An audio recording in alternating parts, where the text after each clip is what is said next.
everyone, welcome to our latest Employability Live.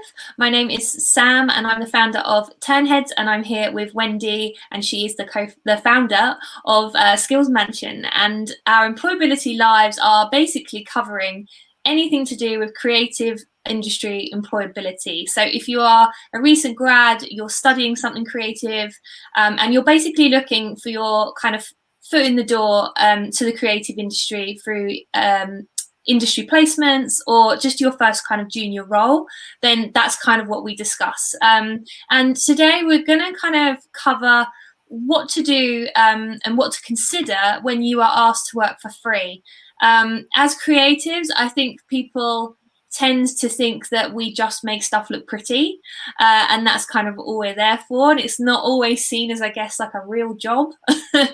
And I think I speak for everyone when I say that every creative at some point in their career journey or their education journey has been asked to do something for free, whether it's kind of designing a logo for a friend or a family member, or if you're doing something for like a charity or a small business to build your portfolio, all that kind of stuff. So yeah, so we wanted to kind of cover a few points surrounding that, just to kind of give you food for thought, because every scenario is going to be different. So the first point I wanted to kind of bring up was affordability. So when someone asks you to do something for free, think about whether you can actually afford to do that and what your other commitments are. So obviously everyone needs to pay their bills. Education is really expensive at the moment. So really kind of think about, you know, can I give this person my time, and be realistic about the amount of time it's going to take you to actually create what they're asking you to create. And maybe, you know, always ask them, say, you know, do you have a budget? Is there something you can give me in return?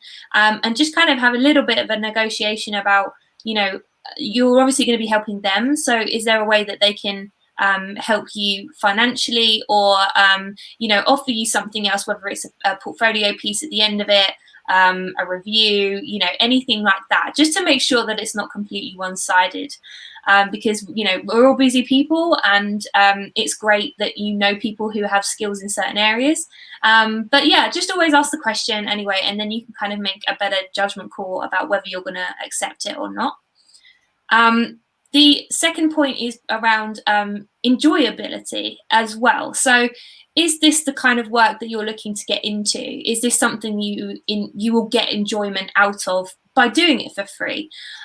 Because, you know, the last thing you want to do is get stuck doing this really long-winded project for someone. You're not really going to get much out of it, and you're not enjoying it. It's not something that you're going to be using for your portfolio to get a job or get an opportunity that you actually want to go into. So that's something to consider as well. And then the third point as well is also the company as well. If you're doing kind of, you know, an internship, or you're doing a piece of freelance work for a company, you know, think about, are they getting paid to do their job? And will they be making money out of what you are creating for them as well? You know, if you're creating a piece of work that they're then going to show to their client and make money out of, then surely they can afford to pay you and compensate you for putting that idea forward. So, you know, it's not really, it's not cheeky to ask that question. They still might say no, but they might say yes. And in which case, you're no worse off than where you started. So it's always worth asking that question. And, you know, again, just explore budgets, see what they can afford, what you're going to get out of it, what they're going to get out of it, and try and reach a kind of mutual beneficial partnership out of it, really. So yeah, so Wendy, did you have anything to add to that? Yeah, it's an interesting topic, and I think my mind always changes about this particular situation. But, you know, when it comes to employers, when they put out a job and they say it's for free, in quotations, it's work experience. But you, as the person wanting to go into that type of a contract, you need to be very clear what work experience means for them and what does that mean for you? You have to make sure that that work experience will give you exactly that work experience that you then can showcase to a potential employer who will take you on full-time or permanently. Otherwise, that work experience is not really valuable for you. So the one of the key things that I would say you need to look at is what sort of opportunity are they giving you in that work experience? Is it the type of work that will help you to grow? Are you going to be learning a lot? I will always, especially if you're, in a creative role, I'll always say when you go into work experiences like that, just take that opportunity to build your portfolio and work on projects and have areas that you're actually responsible for. At least let there be something that you can take out of that and add to your portfolio, because work experience can, as I said, mean so many different things to so many different people. An employer could take you on and hope for you to do all the other things that they may not have time to do. You really need to ask those questions, have a defined job description, and have outcomes of your work experience. Another thing that employers may find difficult is finding someone who will actually work with you and show you the ropes. They may not have the time, they may not have the resources. So a good work experience place to work will always have someone who will teach you, someone who will definitely, guide you. And when you come out of it, you will have a bank of information to say, this is what I did, this is what I achieved. Make sure you come out with new skill sets. Make sure you come out learning something new that you never knew before, and you're in the right place. Now, the reason why I say my mind changes, back and forth regarding work experience is there are some really good work experience situations out there. I've got an example of a student that I'm currently working with, and she really needs to switch from one role to another, and she found some work experience. And this particular company is amazing. It's a startup. They're all raring to go. And she's been given a lot of responsibilities at the moment. And what she's doing is she's actually creating a brand new portfolio, and she's working on different projects.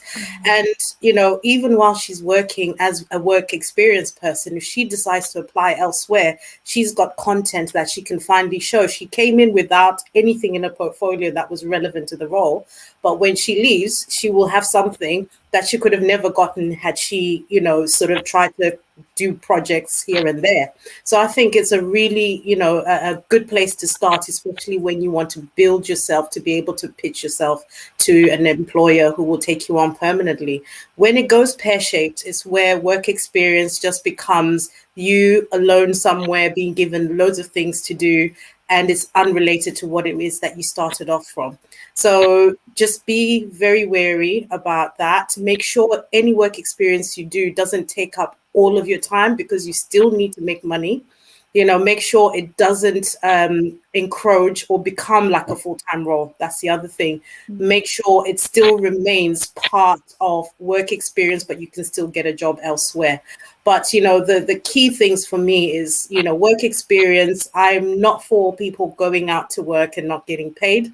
However, if there is gain in what you're doing and you've actually gained the experience and the skills that you need that will take you to the next level, or that work experience will lead to employment, because a lot of good work experiences, that's what they're doing.